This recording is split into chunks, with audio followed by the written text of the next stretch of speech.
evening and you could all enjoy the heat in the city a little bit. Because a lot of you are coming from Bangalore and things where...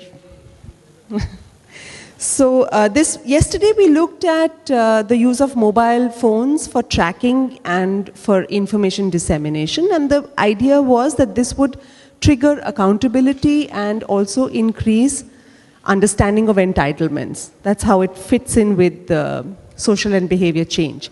Today we are going to be looking at another 6 presentations in the same format that we had yesterday, 3, a break, and then 3 again till lunch today, where we're going to see how mobile phones have been used for supporting frontline workers in various ways. So either supporting them with content that they can use for discussion, or supporting them with kind of capacity building in a manner, not exactly training, but capacity building, and also trigger interpersonal communication using a phone as a device, as a tool, just as you would use a flip chart or you would use a poster or something else that was available. So that's broadly how we're looking at the use of mobile phones this morning.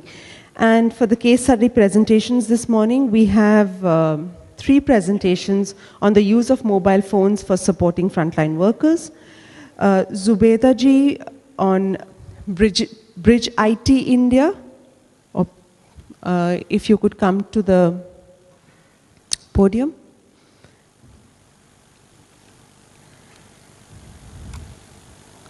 And your Madan is going to be, I'll just bring you in the end. So Zubeda ji is working as a senior team leader in EZ Vidya Private Limited, where she's heading the mobile-based education program, Bridge IT India, that uses videos and audios to enhance teaching practices. So that's essentially the kind of intervention that they have been working with.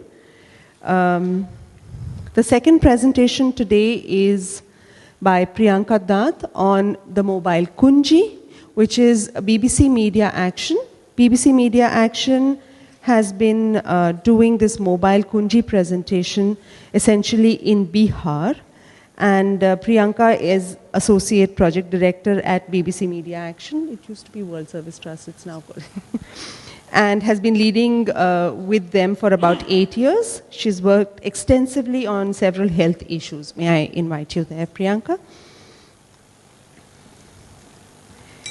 And the third presentation is by Murari Chaudhary, and the project name is ComCare. May I ask Murari ji to please come to the dais? Mr. Murari is presently working as the Executive Director at NEEDS, where he's responsible for advising on reproductive health, livelihood, and child protection. And the program is essentially on delivery of education and healthcare information services to community health workers. May I ask Madan to kindly moderate the session? Hi, good morning everyone. My name is Madan. I'll be the moderator of this session, and I'm also tweeting all that's happening over here, the sound bites, etc. So for those of you who weren't here yesterday, such as I think you can go to Twitter and see on the Twitter hashtag #MobileSBC. So on latest check this morning, I saw about 17,000 people have been reached through Twitter. So this is a very good way for us to share using technology, mobile, etc. with the broader audience. We have till about 11:15 to finish this session, about an hour and a half now. We have 3 speakers, so I would suggest each one speaks maybe for 10-15 minutes, something like that, and we take some quick Q&A from the audience. And then, like yesterday, we'll break into 3 separate groups and talk about what is scalable in this project, how can it be made more scalable, and what external inputs can be added in other states to make it scalable. Okay, so we have 2 sessions today on mobile health and one on mobile education. So let me ask our first speaker to come and talk about mobile education. Zubeda Qureshi from Bridge IT India. A round of applause for our first speaker. Make some noise. Thank you.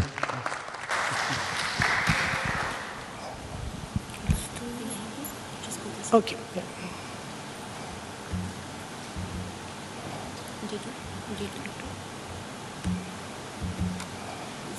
Yeah. Thanks. Yeah. Thank you. Okay, good morning to everyone. So I'll be presenting a project by name Bridge India. As the name suggests, our main focus is on to bridge the gap, digital gap between the teachers and the technology. So from Easy Vidya, we work this project as a social innovation, as we are working mostly among the schools which have the school student population from the low income groups and the rural areas. The main goal of Bridge India is to improve teaching and learning, and actually to bring about a change in the teaching and the learning practices of aiming to bring about 21st century thinking. Why Bridget is a unique intervention is like, it is an inexpensive, it's not a very costly project, and it is considered as a high comfort factor among the teachers.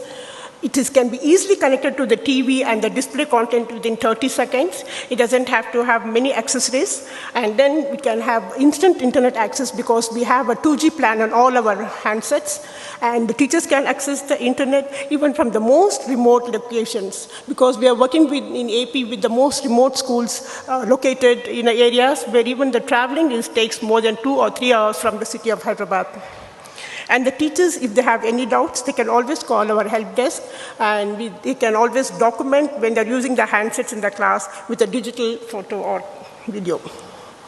What we do in this project is we offer the teachers Nokia, because this project is done jointly with Nokia, Pearson Foundation, and Easy Vidya. Nokia gives us hardware and the software, and Pearson Foundation has given us the digital content, and Easy Vidya, who is specialized in, has an expertise in bringing about a change in the pedagogy skills. So the three partners are working in this project.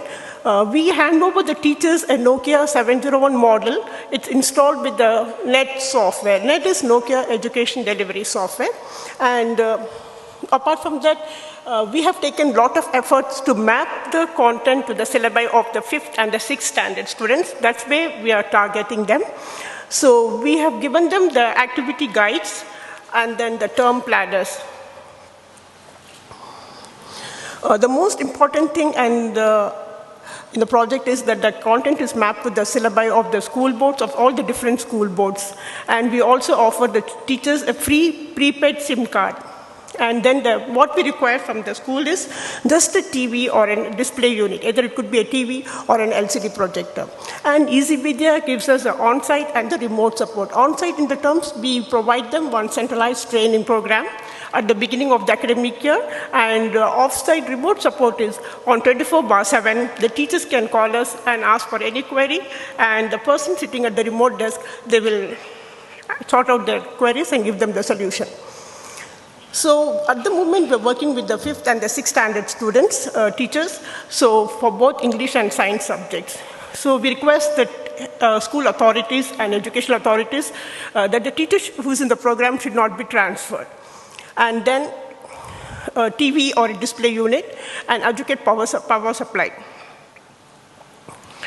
So it has we started this program in 2011 March, and we have successfully implemented so far till 2012 in 108 schools with 176 teachers, 5th and 6th standard, and 2 courses, English and science. And in 2013, we are scaling up to Haryana, apart from AP and Chennai Corporation schools. And Chennai Corporation, they have come, based on the success, they have come forward to scale up the project. In AP, similarly, now we are working with 3 different boards: AP residential schools, AP backward class residential schools, and AP social welfare residential schools. And in Haryana, the principal secretary has offered us to select 60 schools. So schools have beautifully addressed these challenges in a single year using Nokia Education Delivery. It's a very simple software, and content from Pearson Foundation and support from Easy Vidya. So when we visit after the training, we encourage the teachers to use since the content is mapped to the syllabi, the teachers use this AV displays. The one good thing about this audiovisual content is it does not go up to the 40 minutes of the period, but it just plays for 5 to 7 minutes or at the most 10 minutes. After the AV is displayed, we encourage the teachers to conduct the activities for the children, because for each lesson AV we have mapped with the syllabi, and then we give them the activity guides. Supposing the teacher has to teach universe today, and then the pertaining activities are given there. So the children become more active and participative and more interactive. So what we have found, because continuously we do our evaluation, whenever field consultants go to the class, they sit quietly behind the class and do a classroom participation. So at the end of the class, we collect feedback both from the students and from the teachers. So we have found that there is a lot of change in the attitudes of the students, both in terms of attitude and cognitive. Improvement is seen, measurable academic gains is seen, and now so far we have reached 5,762 students. In teacher, we have found more than the rote learning or teaching, just using the blackboard and reading from the book. We have found that there's a lot of increase in the productivity and motivation of the teachers, and they also use better teaching techniques. So we also have a way of evaluating the program. At the beginning of the year, we conducted one pre-test for the students, and at the end of the academic year, we also conducted a post-test, and we found that net classrooms have significantly better learning, better teaching, and higher student engagement. So we have also selected some control schools to check how this net has an impact on both teaching and the learning. We found that year one control growth, it was only in 6%, little less than 6%, but whereas in the schools where they had the net and this Nokia education delivery, the performance was like 15%, and similarly in the year two, there was less because there were more schools and there were some gaps in teaching. So actually, if you see, there is a lot of increase in the net classrooms, 30.4 in the year one, and in the year two, it is 18.5 because the results are still being analyzed. Even the one good thing that has happened in this program is since we're working more with the municipal schools and with the government schools, residential schools, there was a lot of absenteeism in the classrooms. But once this project started, we observed, and even the teachers commented to us, and even the headmasters and the school education authorities commented, that this program has helped in reducing the absenteeism and increase in the admissions of the students, which was a big challenge to the Chennai Corporation schools. So impact is 2012-13 is, there has been a dramatically improved student listening, speaking, reading skills, because when we go to the schools, we found that children who were in the Chennai Corporation schools, who were scared to even touch the English books, after our continuous visits, whenever they see us, they'll be very happy. They'll say, ma'am, we want to recite this poem to you in English. They would like to attempt to talk to us in English, how are you, like that. So that gives us a lot of encouragement to work more for them. So we found that there's been more overall marks than controls. In English, we found it's 14%, science 18%, but these are the initial results. Still, we are in the process of doing our analysis. In teaching, we found significant changes. We found that lesson quality has gone up by 41%, and from direct instruction, it has become to the student-centered. The teachers doesn't have to just teach using the blackboard or the book, but now, after just showing the display for 5-10 minutes, they make the children sit in groups and do a lot of activities, so it has become more student-centered. Over the year, the teachers have played an average of 14,641 digital media.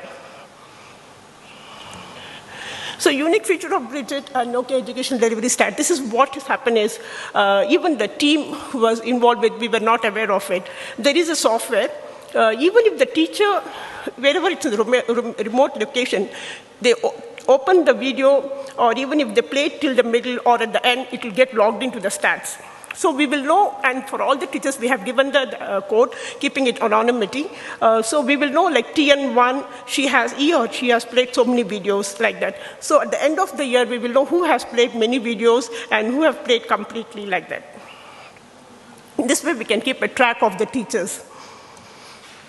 So there have been some of the challenges, and there have been some gold stars and lessons learned from our project. The one good thing and appreciation from the schools and the teachers is they liked our term planners, because that helped them more in using the AVs quickly to the lessons. They don't have to search which AV to play like that. And great relationship with the teachers, and there has been a good field support to them. Authorities who were very skeptical in the beginning, who were doubtful about this program, they are now showing more interest and actually encouraging, they do the monitoring of the program. And actually kids are driving this program. Kids always say, Miss, can you show us the net class? When are you going to show the AVs or the net? So kids are actually driving the program to us. And we have so far 383 AVs, and now this year we'll be increasing more AVs. And we have given the teachers Nokia smartphones, C7 and 701 model, which has a TV display out. And we have a lot of good database about the teachers and the schools so that we can easily go and index the program there. More important is teachers have now started on their own to explore more apps on the phones. So if they find that the content is not suitable or not sufficient, they go to the browser, put Google and search for the content and display to the children. Next year, we have told the school authorities and academic guidance officers to keep a check on the teachers so that they have a diary wherein the teacher will put which AV they have shown to the children on which day so that they have a control and the monitoring of the program. And apart from that, the Bridget team continuously observes and collects the feedback from the teachers. And we also give the periodical status report to school authorities and educational authorities about the program. So this is a testimonial we got from our current Joint Commissioner, who is an IS officer in Chennai, who was very, very skeptical and doubtful about the program, but now he himself monitors the program and visits the schools every morning with a sudden checkup and checks about the teachers, whether he or she is using the program.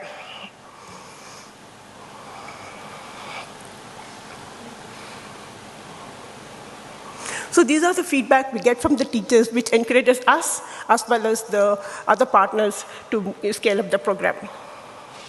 So apart from the handset and the content, we also give them the activity guide. It's a kind of a book, which is very helpful in the program to the teachers.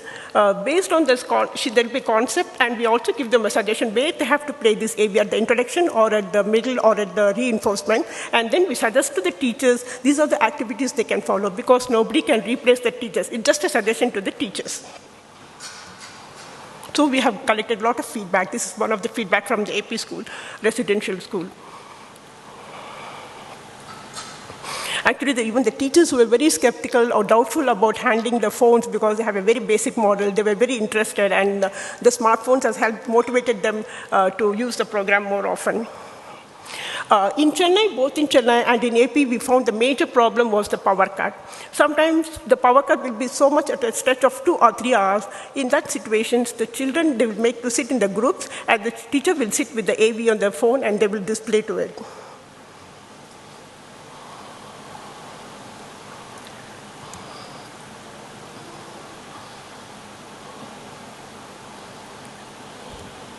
So apart from this, we have also found whenever we go, the teachers tell us, this student had been so inattentive, he never used to come to the class, he just comes to the class as if he has woken up from his sleep and just without even having a shower, he has just walked in.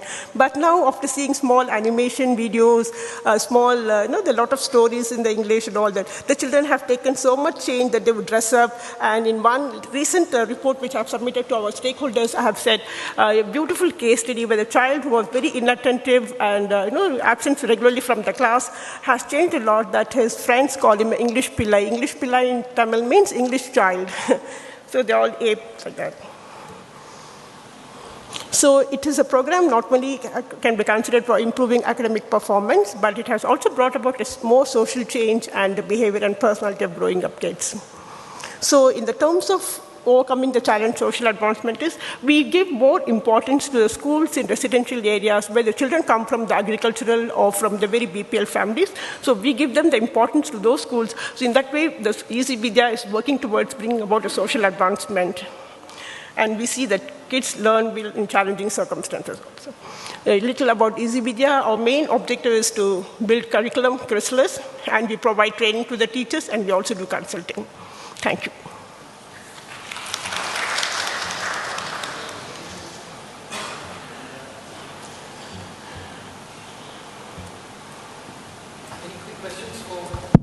So, Peter, before we go to the next speaker, I have one.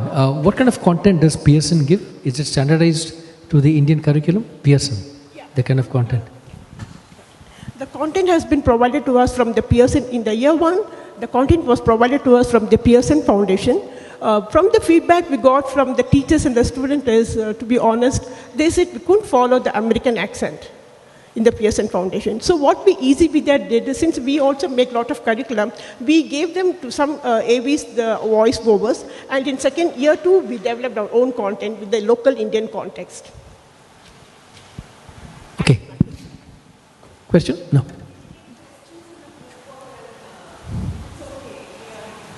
Yeah, more questions in the group. For those of you who were not there yesterday, what's going to happen now is that we'll sit in 3 groups and the presenter will be with the group. So all clarifications, and if you have clarifications and you're not in the group, you could just write them down. That clarification will happen in the group work when the entire presenter and the group sits together to really look at the nitty-gritty of the innovation. Is that okay with everybody, or are there burning questions that must be answered right away? Okay.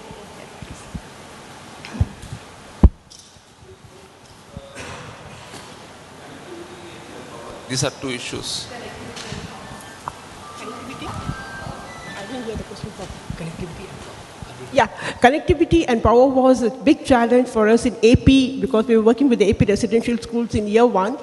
In year 2, what we did was, like as I showed you in some slides, we encouraged the teachers to use the mobile phone, and 2G is there on our mobile phones. So connectivity shouldn't be a problem. And power was a problem. We couldn't.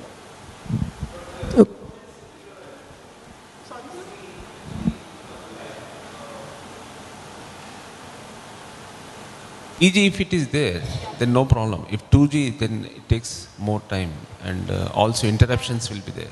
Actually, what we did was when we handed over the handsets to the teachers at the beginning of the academic year, we made a point that because we also learned from the year 1 experience, we downloaded all the AVs for them. And so they just have to open it and play. And some of the AVs which were uploaded in the middle of the academic year, we request them when they go back to their homes in the evening to download them. Okay, good. Now we have 2 presentations on mHealth, Mobiles for Health. The first is Priyanka Dutt, Mobile Kunji, BBC Media Action. Priyanka, the floor is yours. Morning, everyone. Let me first start by telling you about BBC Media Action because I know a lot of you are wondering who we are. We used to be known as BBC World Service Trust. We are the international NGO of the BBC, and we essentially work with media and communications for development across the globe. In India, we currently do a lot of work on maternal and child health, and I'm going to present to you some parts of what we're doing on our work in Bihar, working on maternal and child health, reproductive health, nutrition, sanitation, where we're working very closely with the government. We're working as part of something called the Ananya Initiative. Now, Ananya is a program that's been based on a memorandum of cooperation signed between the government of Bihar and the Bill and Melinda Gates Foundation with the intention to improve maternal child health, nutrition, and sanitation outcomes by 2015. It started out being implemented in 8 districts with the intention of scaling up across the state by 2015. And we particularly are implementing a project called Shaping Demand and Practices that aims to use an integrated approach to change, to shift levels of knowledge, attitude, self-efficacy, social norms, and intent to change behavior as well. We're looking at a critical window of 33 months or 1,000 days where we're looking at saving lives of newborns, mothers, and infants by driving demand for health services, by shaping norms, and by transforming behaviors. And the 33-month window looks something like this, and it's a wide range, as you can see, of behaviors that we're having to deal with. It's everything from preparing for birth, safe delivery, nutrition, family planning, immediate breastfeeding, exclusive breastfeeding, IYCF practices, immunization, hand washing. It's a huge range of issues to be dealing with and communicating about to the same target audience. What we've done, therefore, and Bihar, as some of you will know, is an incredibly challenging geography to work in. Traditional media access is poor. It's a largely populous state. There are 104 million people, and 90% of Bihar is rural. So we've had to use what we call a 360-degree integrated approach to really look at reaching as many people as we can. And it's a very simple idea. It's looking at the beneficiary at the center of the universe and really layering communication and ideas of communication around them. At the closest level to them is interpersonal communication. And then building on from there, we use community mobilization practices and then mass media. And we use a range of different things from advertising, radio. We use the same radio outputs with self-help groups where we're creating listeners' clubs. We do a lot of street theater. We're using a lot of mobile. But particularly today, I'm going to talk to you about the interpersonal communication element of our work, and there are several components to that. At the base of it, the objective is really to improve the quality of home visits that frontline workers like Ashas and Anganwadi workers make to beneficiaries at the household level. And when we started working, we identified two key gaps, and these are not surprises to anybody. The two key gaps are that frontline workers feel that they have no training, they've received no training in how to go out and talk to people. They have no idea how to convince somebody to do something. The second big gap in Bihar was that they felt they had no materials, no job aids, no tools to actually help them do that. So the project that we designed really looked at addressing this key challenge, which is how do we improve the efficacy of frontline health workers and optimize their potential, but not increase their workload, because that's something that we keep hearing again. Any big challenge requires innovative thinking, and that's really where we went with this. We looked at leveraging mobiles, because what we found early on was that while television access is about 18% and radio access is about 11%, about 80% of households have access to a mobile phone, and close to 100% of frontline health workers have access to a mobile phone as well. 85% of them own their own mobile, and 95% of them actually have access to it and use it for work purposes. The first solution we came up with was something we called Mobile Academy. Mobile Academy is essentially an anywhere, anytime, standardized training that's delivered via the mobile phone to frontline workers. It's designed specifically to refresh knowledge and to enhance communication skills, and it does that by content that's designed to deliver tips and tricks. How do you speak to somebody? For instance, how do you use statistics to convince somebody about something? How do you use local analogy? How do you use local imagery in having those conversations? Excuse me. Mobile Academy has about 190 minutes of content. It doesn't have to be taken all at one go. We use something called bookmarking, which allows the user to come back to where they left off. So if the frontline worker has to suddenly rush off and make dinner because her husband's come home, she can do that. She can hang up, and when she dials in again, she'll start where she left off. The frontline worker pays for this course herself. It's incredibly affordable because she only pays 50 paise per minute, but it is something that she pays for herself. It's completely handset agnostic. You can dial from any phone as long as it can make a call, and you dial a single number and it just takes you through the entire course. And it's based on a business model that's actually quite complex and involves partnerships with 6 of the leading mobile network operators in the country. They're named here, and between them they cover 90% of the market in Bihar. So how is Mobile Academy designed? There's a key character, and she's quite critical to the work that we're doing, because she actually then goes across our entire 360-degree campaign, and she keeps reappearing in the radio program and in the street theater and in various other ways. She's, Dr. Anita, this is the character that we've created, keeps coming back. Mobile Academy is delivered in her voice, and she's a friendly neighborhood doctor, but she's the voice of authority as well. Mobile Academy is structured into 9 chapters. Each chapter has 4 lessons, and each lesson is approximately 2.5 minutes long. And at the end of each chapter, she gets to do a quiz. It's a very simple quiz. She presses 1 it's a multiple choice quiz, so she presses 1 or 2 to decide what her answer is. And if she, at the end of the entire course, gets a 50% passing mark, she's eligible for a certificate of completion from the government of Bihar. As you can imagine, that's a huge draw for frontline health workers who feel that they haven't actually had enough training and haven't actually had that kind of recognition. I was going to play a little clip from Mobile Academy, but I think between Mobile Academy and Mobile Kunji, I'll play one for you because you'll get a flavor of it. Mobile Kunji then is the next part of what we did. Mobile Kunji is a tool, it's a job aid intended for frontline health workers. And essentially Mobile Kunji looks like this. It's a little black pouch, and in the black pouch is a deck of cards on a ring. It's 40 cards on a ring. It's color-coded and divided into different sections. And it's a really, really simple, state-of-the-art audiovisual job aid. The visual bit is quite clear, right? You can see what it looks like. Where does the audio come in, and where do mobiles come in? Every card has at the bottom a unique toll-free short code.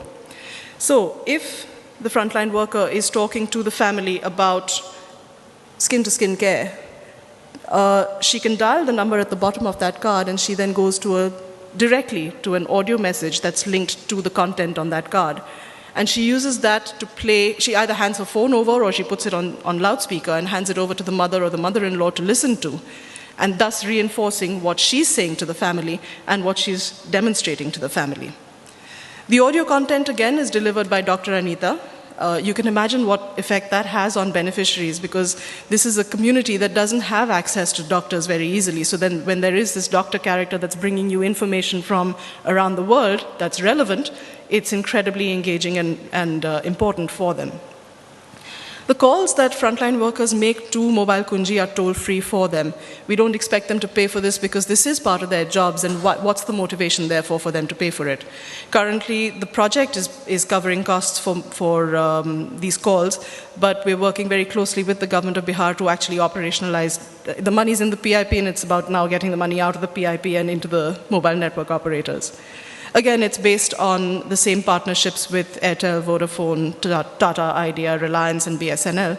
And the calls, again, can be made from pretty much any handset.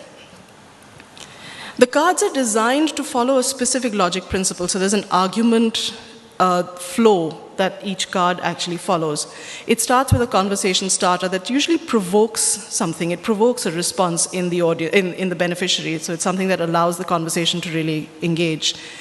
The front of each card, as you can see, is largely the illustration, and we're working with low literate populations, so therefore this is quite a critical component of the communication.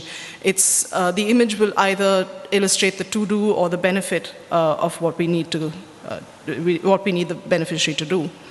There's a subhead which is at the bottom of the illustration and repeated on the back of the card, and that really helps guide the conversation. It tells the frontline worker which direction to take the conversation in. There are key bullet points of information that she must remember to communicate to the family. And there's a little couplet at the end in that little yellow bubble, which is repeated across Mobile Academy as well, and it's repeated on the audio. And it serves as a little audio mnemonic for families to take away and remember. I'm just going to play a little clip, and hopefully the technology will work, just to give you a flavor of what it sounds like. सही उम्र खाली पढ़ाई लिखाई और शादी ब्याह खातिर ही नहीं होवे है, बच्चा को आहार देवे का भी एक सही उम्र होवे है। यही से एकरा में आपन के पता चली कि बच्चे को दूध के साथे साथ आहार देवे का शुरुआत कब से करे चाहिए। सावन में झूला लगाए के छोड़ना ही देवत हो ना, झूले भी तो हो, फिर मुंह जुठाई का रस्म करके काहे छोड़े। उही दिन से बच्चे को खाना खिलाना शुरू करें। नींव मजबूत हो तब ये मकान मजबूत बनी। So you get a sense of what Dr. Anita sounds like. The language has been created to address a large part of Bihar. Bihar has 14 different dialects, and therefore what we've pre-tested heavily and finally come to is a Hindi base with Bhojpuri, Maithili, Maghi, Angika, various words thrown in there. So how do we get Mobile Kunji and Mobile Academy out to frontline workers? It's not enough to just produce these services. How do we get them out there? The way we do it is by actually doing a face-to-face training with frontline health workers. And it's based on something that we call a sales cycle approach to negotiated communication. It looks essentially at every single interaction as a sale. It's about closing the deal. It's about agreeing next steps. It's a very private sector approach, but it really works in actually negotiating that conversation and helps give them direction in how to help convince somebody. The training focuses very much on self-efficacy and building practice, and it links very closely to the design of the Kunji cards as well. Just a couple of images of the training. We started the training in May last year, and in 6.5 months in the 8 districts, we've trained 38,512 Ashas and Anganwadi workers. Starting April of this year, we've actually started scale up of this training to an additional 8 districts in Bihar, targeting roughly the same numbers again, and working much more closely with government this time. So what's the uptake been like? Now remember I told you that Mobile Academy is a paid service, but in the last, this is data till the end of March, in those 10 months, we've had 25,500 unique users. That's 25,500 people who have started taking the course. They've accessed 2.6 million minutes of content. And till the 24th of April, we'd had about 8,000 people who had completed the course and were eligible for their certificates. In fact, Phulvaria block in Gopalganj district, there's 100% completion among Ashas of Mobile Academy. All the Ashas in Phulvaria block have completed Mobile Academy to date. This is what gives them this big draw, because they get to go in there and meet the DM and get their certificate, and a big deal is made of it. And this is why this is one of the big motivators to do Mobile Academy. Mobile Kunji in the same time period has had 89,000 unique users. Now you remember I said that we trained 38,000 frontline workers, so clearly there's a huge number of additional people who are calling in.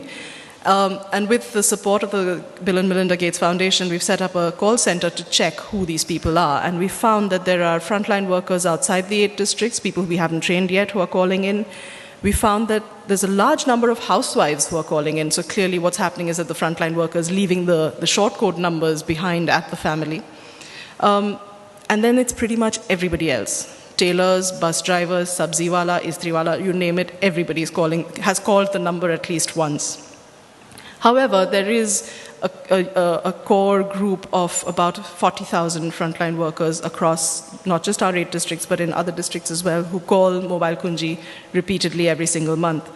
And they're the large contributors to the fact that we've had 2.1 million minutes of content accessed in the last 10 months. Some of the stories that we're hearing from the field, from actual users of Mobile Kunji and Mobile Academy. Renu Devi, who's an Anganwadi worker up in East Champaran, says that it's very difficult for her to go into her community now without Mobile Kunji because she's become so dependent on it.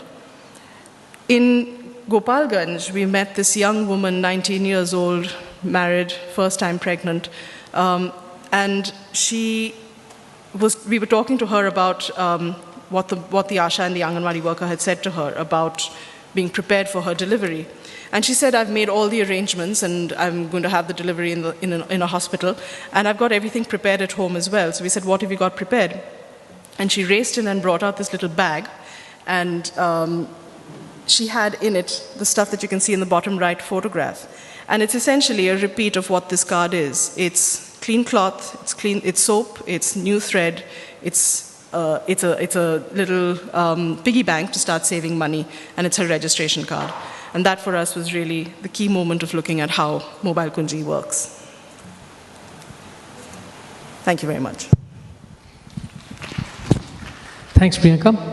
Any questions before we bring on our next speaker, Murari? One quick question. Yeah. This mic there.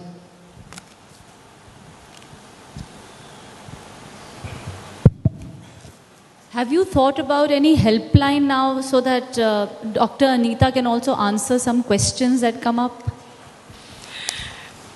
A helpline, no, but we are looking at different mobile services that actually reach beneficiaries directly. It's something that we'll launch later this year, so we'll keep you posted, but not a helpline, no.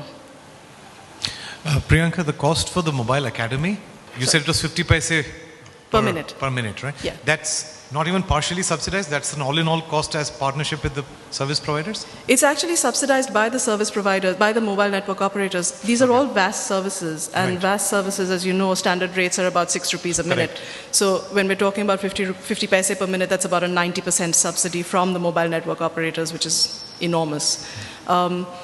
When we started out saying that maybe we wanted the government to pick up the cost for these, but we're actually finding that that frontline workers who are interested and engaged with Mobile Academy are actually going ahead and doing it. The cost is not a barrier.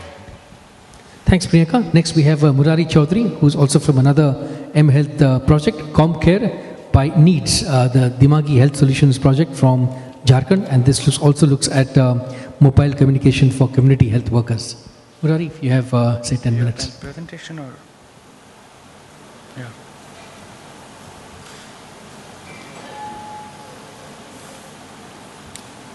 my presentation will be a little boring, I guess. This is a mobile application. We had a pilot, and then currently we are in a scaling mode.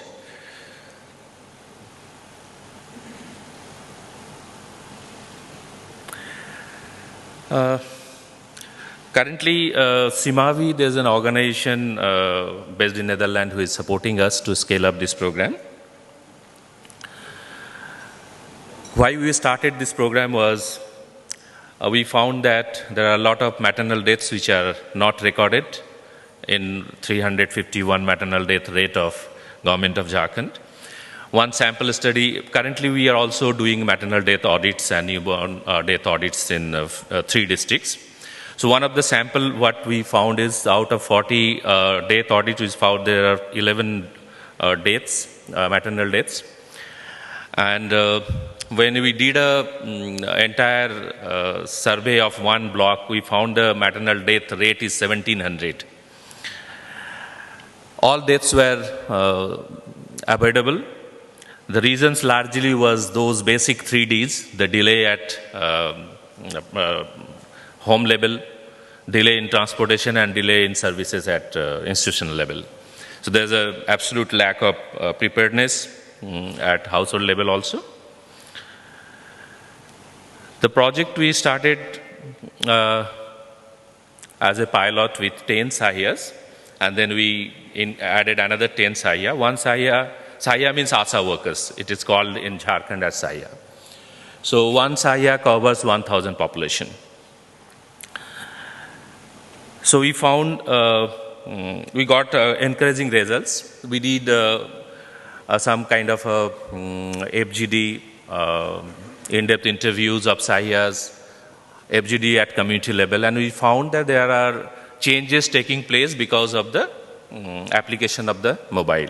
So what is this application about? It is basically application in a mobile which is used by ASA workers, not by the clients or the pregnant women. So ASA workers has a mandate to have a home visit by the government. So we provided these tools to ASA with a training, and these ASA workers during their home visit use this application which has a picture and sound both. So then question answer for ANC, there are 36 questions. 18 questions are related to information and knowledge, and followed by 18 questions which are related to practices that they do. So from these interaction, the data we generate, which provides us a substantial information about the status or the risk that woman is carrying related to pregnancy based on their knowledge and practices which is recorded. So few sample questions we have put, like so this is पूरा नाम क्या है? Basically, this is a kind of a registration process. First, the pregnancy is registered through the mobile, in which these basic questions are asked. आपका उम्र क्या है? And like that, 36 question goes on. After this piloting, since we had a good experience, so we decided to include few more contents into it. So currently, the contents we have included is ANC, also on INC practices, and then the PNC practices. So during after PNC, first 42 days tracking, and then newborn care tracking is also included into that. So sorry, this Hindi font problem has come here. Anyway, this I wanted to show just few sample questions for each of them.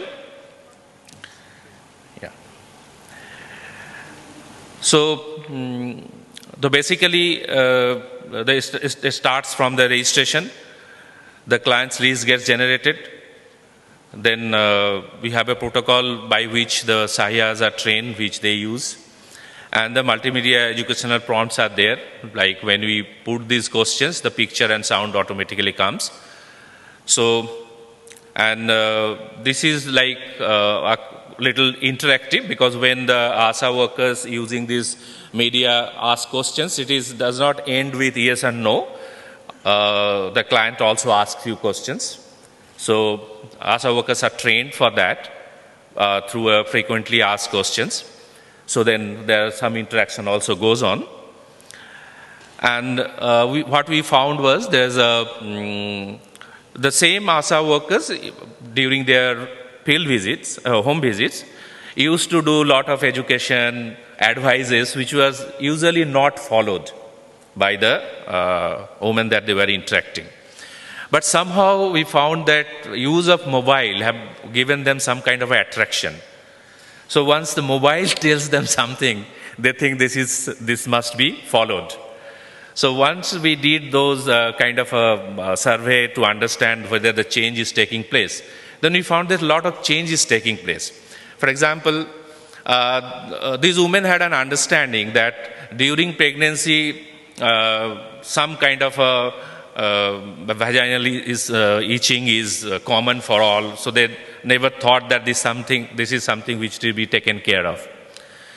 So then they understood there could be an STI, RTI, I need to focus on this problem. So they started taking the advice of referral services. They went for the clinical checkup, they went for the treatments. So we found that more than 90% of the clients who had, and we found that 73% women has this problem.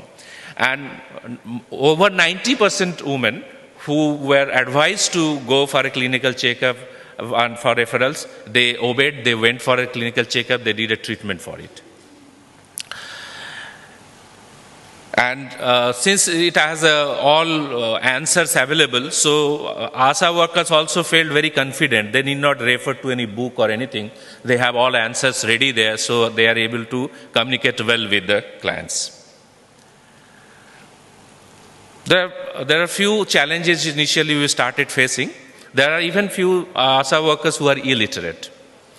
There are over 50% ASA workers who are not like practicing in texting messages or writing because they don't have in this application they need not send messages, but they need to put some a text in writing the name of the clients, etc. So we had to train them. So it takes 2-3 times a little follow up with them, and maybe 1 hour to 2 hours kind of a training how to use mobile effectively. That we are doing. Unclear of how to use the applications. Most of the Sahiyas are unable to use text messaging, and other members of the household use the phone, particularly the children. So sometimes they mess with because it is a GPRS enabled phone. So sometimes they try to download something. So some is downloaded into the chip, then the software getting spoiled. So some kind of challenges we are facing, but that is very limited. That is maybe 2 to 3% of that. So that is, we are also getting kind of some ASAs are sensitized, and they are because we have allowed ASA to use this mobile also for their regular communication, so that they take care of the mobile. So actually we have provided this handset to them, and this handset is a Nokia C2 model, I guess, and this has the little wider screen, and this cost also is 3,000 within 3,600 rupees. And the important of this application, what we found is, because it is the record which is generated in this mobile, even if there is no network at that particular moment in a remote village, as soon as the mobile gets the network, the data is transmitted to the server automatically. So there's no data loss. Absolutely, we have found there's absolutely no data loss. And the cost is very also effective, because hardly we do an annual basis recharge that is only 50 rupees. And for the use of mobile, they do a regular recharge. All Sahiyas do their own regular recharge. So mobile goes on, And for one data transmission, earlier it was taking 6 paisa, now maybe it is 10 paisa or something like that for one data transmission. So once the first time the data is generated, it is all the baseline. So we know that what is the existing practices by that particular pregnant woman. But next time when the same application is repeated, then the change in practices are also recorded. So you can see from that data itself. So what we found is, interestingly, we found that the women try to hide their pregnancy as long as they can. And they do not want to register till at least for 3 months, 4 months, they try to hide. But after this application, somehow they are very interested, courageous. So they, as soon as they know that they are pregnant, they approach the ASA workers, please do a mobile application with me. So that is very interesting. So we found that the registration is getting early, registration is taking place. So as soon as ASA knows about it, so they do the registration with the VHND also. So the increase in registration we have found. Increase in ANC services received. Number of ANC, at 4 ANC attendance. This is also we have noticed that it is increasing. Increase in birth preparedness at household level, also increasing. We did a little study on that, and we found that those people who we are working, their birth preparedness in terms of keeping some money, understanding, knowing the blood group in advance, keeping the Mamta Van's mobile number in house, all those little preparations are also there, started doing. We also seen that increase in taking nutrition food during ANC and PNC, increase in using mosquito nets, increase in taking rest by pregnant women. They negotiate with house also. Along with that, we have actually also formed IFC committee, individual, family and community, a kind of a stakeholders community at a sub-center level. So we also do a micro plans at sub-center level. So this, the data which is generated, we share at IFC committee level. So there are kind of a stakeholder interventions also to improve on the service delivery issues. Since this program is an integrated part of our maternal and newborn healthcare program in 3 districts, so this is basically a value addition to it. So we do a lot of interventions and VHND. So we do facility survey also, facility audit also, including the CSC audit, because a lot of demand is getting generated through this process. So we need to ensure when we advise for an institutional delivery, we need to ensure the institutions are ready to do a proper delivery.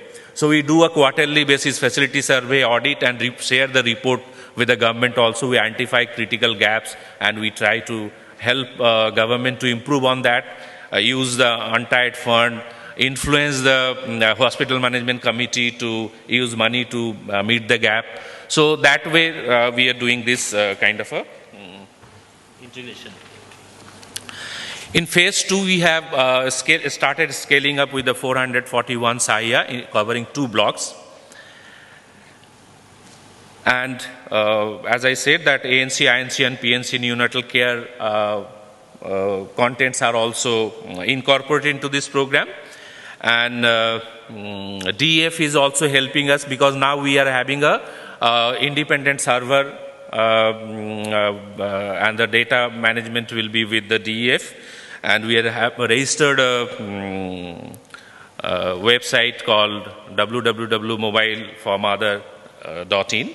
So our plan is basically government should take up this. We have a 32,000 villages in Jharkhand, and our goal is the government of Jharkhand should take it. So that is why we have taken these 2 blocks to show a substantial change in the district. Now the issue is, I have told that some changes are taking place, behavioral changes are taking place, but I am telling has no meaning. So somebody else has to say that. So we have started doing selected a control block. We have developed a protocol of research also. We have created baseline tools And we are now trying to engage one reputed university to get engaged with us in this research, so that we are able to identify the actual impact that we are able to create in the maternal and newborn deaths. And we want to publish that in a reputed journal so that the government is also listen to the changes that is taking place. Thank you. Questions? One or two questions. We have about 40 minutes left, so we need to move to group discussion soon. But if there's any clarification that you need before we move to the discussion, this is the good time to ask. Yes.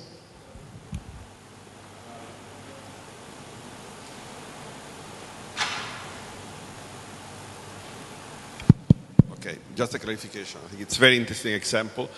If I understand correctly, you pay for the handset, and then you pay 50 rupees per month, per year, right? But when they do the registration, won't the cost of that be more than the 50 rupees per year that they receive? Currently, actually, we are not generating any revenue through this. All services are free. Okay. So is it going to be sustainable in the long run? Yeah, that is actually now, because the idea is like if you are able to establish in a scale the change that is taking place, because if you see that per pregnancy cost is very minimal. It does not really cost very high vis-a-vis the cost that government is making. We also did a little calculation that the government has put SAHIA supervisors, block level, then district level also, SAHIA coordinators. That we have considered that structure. If this entire program is handed over to the government, and if the government use the same structures, the cost will be substantially reduced, and government need not have every block level SAHIA coordinators, supervisors also. And the money that they spent on various kind of on SAHIA resource center, then also that substantially will be reduced. But what is required is, we really need to come up a little more research data to substantiate with the change that is taking place. And also, because the entire data, then government also have a data managers at every CSC level who push the data entry. They need not do that data entry on these contexts also. So, because it's a real-time data entry is also taking place. So, there were a lot of cost will be getting reduced at that level. So, we have actually not done all these real calculations where we can come up with a proposition. Because we see that there's a very little chance in the area that we are working where the women will pay for the registration or for the mobile applications, because most of the government programs are free. So the attitude of this free issue is very kind of because people are BPL means I have a right to be getting free. So that entire environment itself is a challenge. So we are not at that moment have not looked at that issue. Okay, we have just a little over half an hour, so we must break into parallel sessions now. We broke into 3 groups yesterday, 1, 2, and 3. Are we sticking to the same groups today? Or you want to do new groups? Okay, so let's break it up into 3 groups. 1, 2, 3. 1.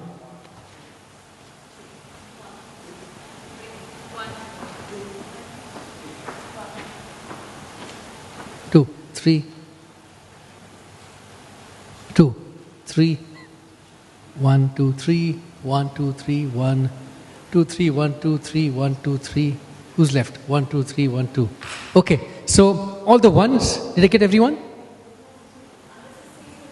No, but I pointed to them, so they know who I was looking to. You know who you are, right? I made eye contact. Okay, never mind, let's start again. 1.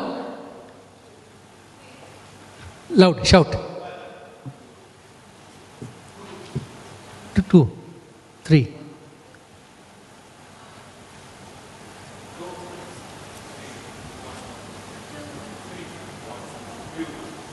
Yes. Hello. 3.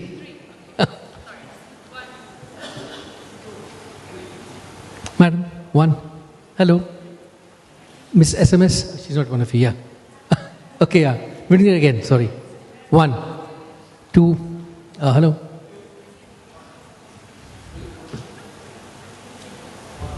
1. CMG. Okay. Good. Okay, so 1, 2, and 3, please form groups, and each one of you have to go and join the group and have a discussion. Once again, the aim of the discussion is it scalable? What is scalable? And how to make it scalable from external inputs also. Take about 15 minutes for each discussion, and then we take a 5-minute presentation from one volunteer of each group. So please, let's move a bit fast on this. Move to your 1, 2, and 3 tables. Thanks.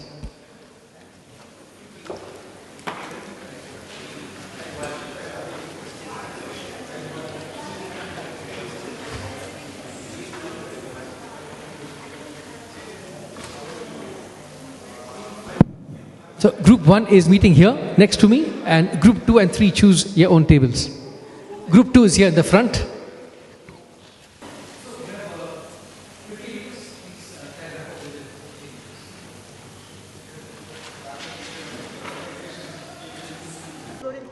Inexpensive model needs for the next year, the CSM discounts. So the condition is like the handset should have a TV output. So we are trying to explore that. How many handsets do you have in the field right now? At the moment we have 430. 430. So you can't put this on the teacher's own hands.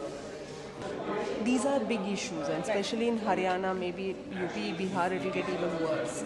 So have you considered that, and if yes, any experience, and if not, maybe it could be something that could be taken up for scalability, just a feasibility. Actually, because since we had the CSF project, because the condition that okay, they wanted to us use the C7 model. C7. Yeah.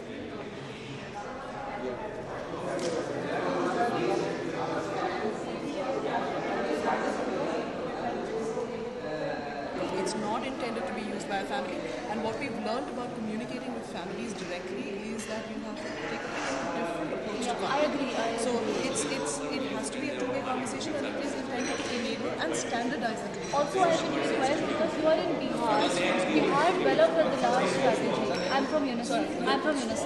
Yeah. Okay, and under the nutrition program, Bihar and Jharkhand, they both have dulars and local resource persons. There are a huge array of people. Now we have done it in Bihar. Yeah.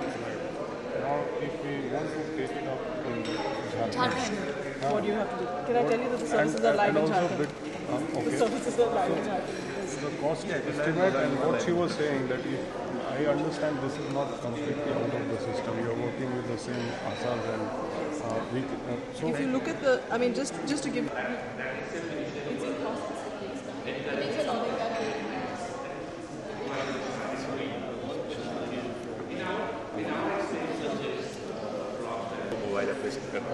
So that's also a kind of a thing. We found that even if we had a doubt, like if somebody does a false application, घर में बैठ के ही दिखा देंगे कि हम ऐसा application कर रहे हैं. So we tested that, and we found that the time taken for that false application, you can see from the data, is different. And actually, what you do is different.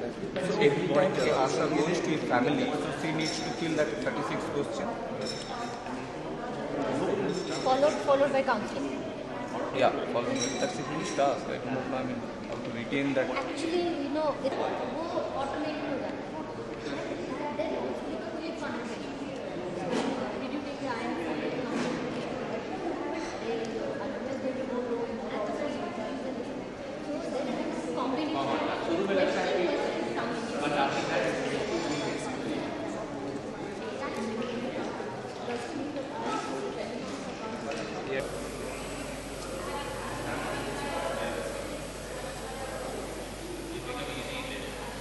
Same thing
time up. We need to move on.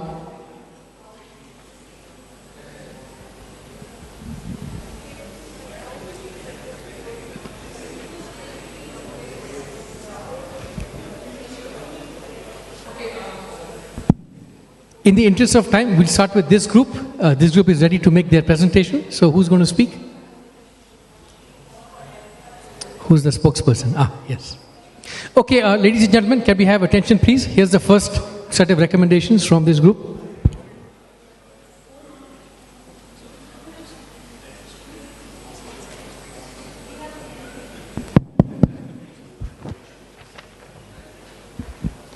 Hello. We are representing the subgroup number 3. The presentation made by Mr. Murari Chaudhary. And the first question, that is the potential of scalability. So they are now involved in the scaling up of activities, what he has presented. First of all, the application that has been used in use basically can be available in the vast range of mobile phones. That is number one. So there is no need for any a high range of mobile phones. So that is one. Though they are working also that the application can be available in the Android phone also with the help of DEF. And another one, that the data, real-time data entry is going on. So data can be seen everywhere. And NRHM people can also see it. That's the major thing. But the challenges, what they have accepted the fact that they were involved in the selection process also of the Sayyas. They were involved in the training. So they have a very good rapport already with the Sayyas where they were implemented this very project. But they are facing the same kind of a problem when they are in the next block or next district where they were not involved in the training or selection or in other way. So in that case, they were suggesting that it is better to go to the local panchayats to just to be a facilitator in this very process to scale it up. That is number one. And the handset is another one problem that they are suggesting, someone suggesting from our group, that corporate agencies can be requested to give this handsets to the people because it's a very low range of mobile, so it can be available to them. And the government should be advocated for this very purpose so that the people can use it. And the last one, that is the means to scale up the activities. Basically, what the group suggested, that policy advocacy, not only at the Jharkhand, but also at the national level is needed to scale it up at the state level. And second one, that is the health service provider should be engaged, should be encouraged to implement this very project because it will help them afterwards in their jobs to make it a very good result. And the next one that is very important for them, what they have suggested, that they have already collaborated with the famous NGOs, famous universities, and they are involved in the outcome analysis. So that should be published in a peer-reviewed journal, and that result can be helpful to replicate the model beyond the pilot areas. That's it. Thank you. Anyone else on the group want to add anything else? Questions from any of the other groups? Terrific. Group 2, next one. You guys want to take over? Who's speaking from this group? Okay. So we talked a lot about how and whether Mobile Kunji and Mobile Academy can be scaled and made more sustainable. I think the conversation was more around sustainability and cost than it was around scale. One of the things, there are several ideas that have come up about what we can do about building sustainability. Somebody has some very interesting information about community-based models for, resourcing from the community for an IVR platform which can be done at a very low cost, and that's definitely something that we'd be interested in exploring. There are also lots of ideas about different government schemes, bodies, functions that we can look at working with in order to be able to make these more sustainable, along with just looking at the PIP funding model. I think that's, I'm sorry, I wasn't prepared to report to anybody else that has any. Especially the question of scalability. If you can also add maybe some thoughts on scalability. Do you want to just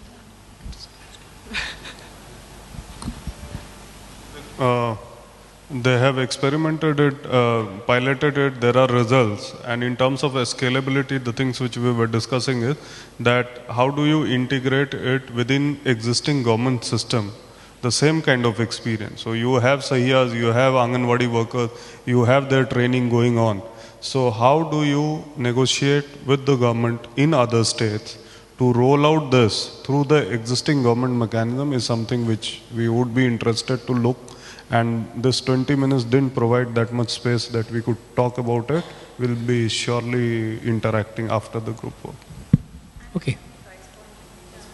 Yeah, just give it the mic. We also discussed about different cost models as alternatives for this model. The second thing which we discussed is now, since they're going to be thinking of scaling it up and expanding it in other districts, to take the government partners and additional people who could be potential partners right from the beginning. For example, taking milk unions. They have a huge network of self-help groups already there in their community who they are giving handsets to, and they are agents of change. We also discussed about having these alternative models not only in rural areas but also urban slums, and the potential of taking funding from the newly launched National Urban Health Mission. In addition, if you cannot try it and doing it at an individual level, tapping the Purna Shakti Kendras and the Mission Convergence Centers of the government, which are like fixed points for communication, so that that could be used as training centers, information dissemination. So these were the two important things that we discussed. Is when you're moving out to the government, take them with you right from the beginning, because it's not they, it's us. Because when we think it's them, we are already thinking them as different from us. But it's basically the government, that's the biggest elephant. They have the biggest funding. And I feel they are the biggest NGO, because they are the ones who are doing things. And the second is also think of urban slums, because we've not got any urban model discussed up till now. Or maybe I'm wrong. Urban slums. We have not, but because in urban areas you have mobile networks, you have very poor health infrastructure, you don't even have workers, so how you can tie up with beneficiaries, right? Someone else had a hand up? Were you going to say something? She said already. Okay, any comments from the other groups for what was just discussed? Otherwise, let's hear from this group. Who is the rep? Yeah, one second.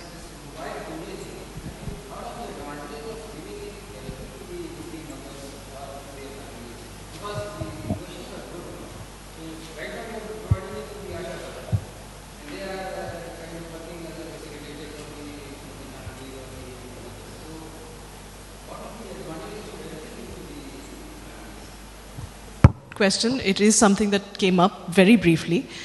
There are two thoughts here. The first is that Mobile Kunji,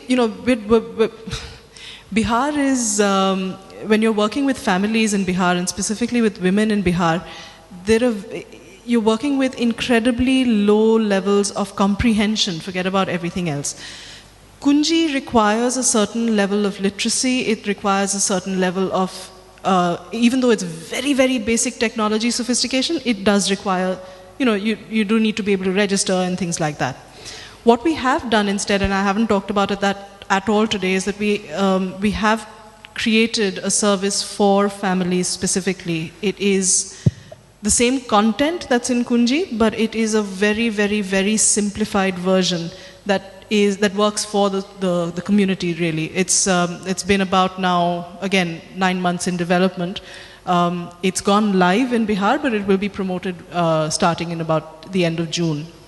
So we are doing something that works specifically for communities, but it's not a Kunji style service. It's not a helpline number. It's for those of you who are familiar with Baby Center, it's Baby Center for a rural audience on audio alone. Yeah. Okay, last group. Go ahead. Right. So we were discussing the education solution called Bridget, primarily for primary class students. A lot of things were discussed, and a couple of things that really came out of the discussion was one, the solution is very, very scalable because it's one-time content creation, and then you can just deliver it. It really does not, and because it can be played in an offline mode, it doesn't even depend upon network connectivity to really take it to the students. The teachers can download it once and then keep on reusing it. One aspect of the whole thing is when it comes to what's not really scalable is currently there are very specific models requiring TV out, and that is something that's a sort of a blocker.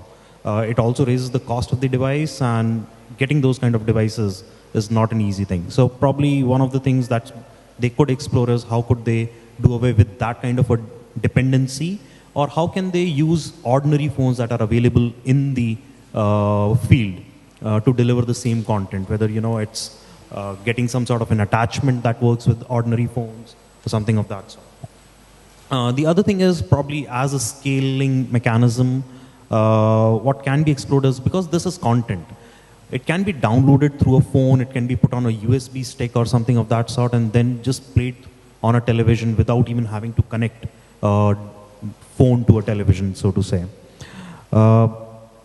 I think one of the challenges they'll have is when they want to take this solution out to different states.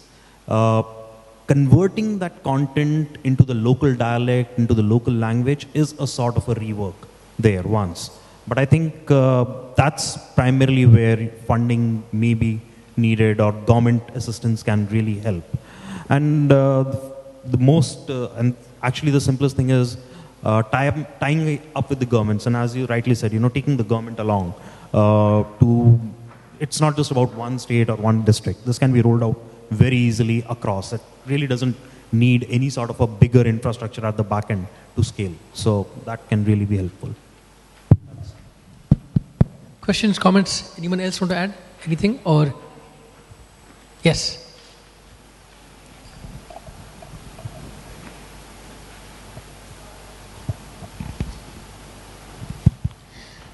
Just 2 or 3 simple things. There's something called a Pico projector. It's a small device. I don't know if you've seen it, but that can be used for projection from a mobile phone. And it's very cheap. It's called PICO projector. That's one. Second, Azim Premji Foundation did a lot of content creation for primary schools under their Hole in the Wall initiative. But that's a more interactive, children actually can play with it. They can go back and forth, select a choice, and then move ahead. It's like a gaming thing. So I don't know if that integration can happen with this, so that kids can play at their own free will. And the last bit is about, there are 2 thoughts when we talk of dubbing or translating things into local dialect, going that local. One is learning happens best when it's in your language that you understand. But on the other hand, there's that entire different thought which says that your language is going to be more and more generalized over a period of time. Your Hindi movies do that, your Tamil movies do that, So there are these 2 thoughts, and I don't know which way we need to go. So, that can be open for. Yes, go ahead. One more comment. I just wanted to add one last thing to what he was just saying about a Pico projector. All of us can use it. Get an old shoebox, cut a round hole, put a magnifying glass, put your cell phone in there, project it. Okay? 40 rupees projector. Okay? Easily done, quickly done. You don't have obviously all the features. One shoebox, one round hole, one magnifying glass. Okay? Okay? Put your phone there, it projects it on the screen. Okay, use a jugaad approach. Okay, that's not bad. Yeah. And it works, and it works very well for Pin camera. Yeah. Okay. Any other comments? Okay, great. We are just 5 minutes over. That's not too bad considering we started a bit late. We have a tea and coffee break now. I'll consolidate all the inputs and circulate it afterwards for circulation. And any other comments? 20-minute coffee break and then we come back.